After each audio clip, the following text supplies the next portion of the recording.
حضرت عمر بن عبدالعزیز 3 بر اعظم کے حکمران تھے، 3 بر اعظم کے حکمران۔ موت کا وقت آیا،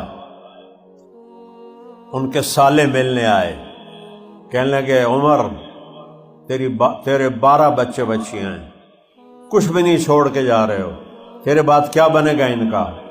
کہنے لگے محمد، اس کا نام تھا محمد بن مسلمہ بن عبد الملک، کہنے لگے مسلمہ حرام کھلایا نہیں اور حلال تھا نہیں۔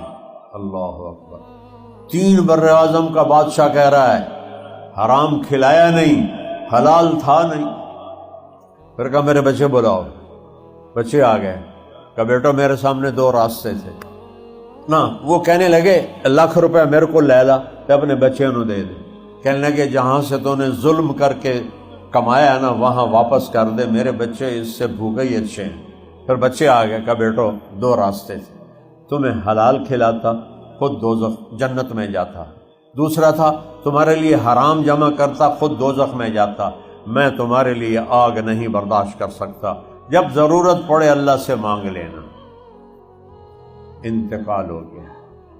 ہشام بن عبد الملک اپنی اولاد کے لیے 10 لاکھ درہم چھوڑ کے مرا۔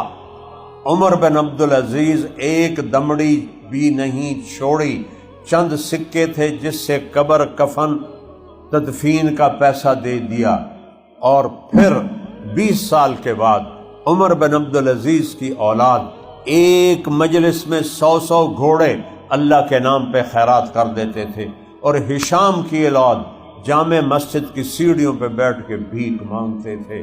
وہ حرام کٹھا کر کے گیا، اس کی اولاد بھیک مانگ رہی تھی، وہ حلال دے کر گئے، 100 گھوڑے خیرات کر دیتے تھے۔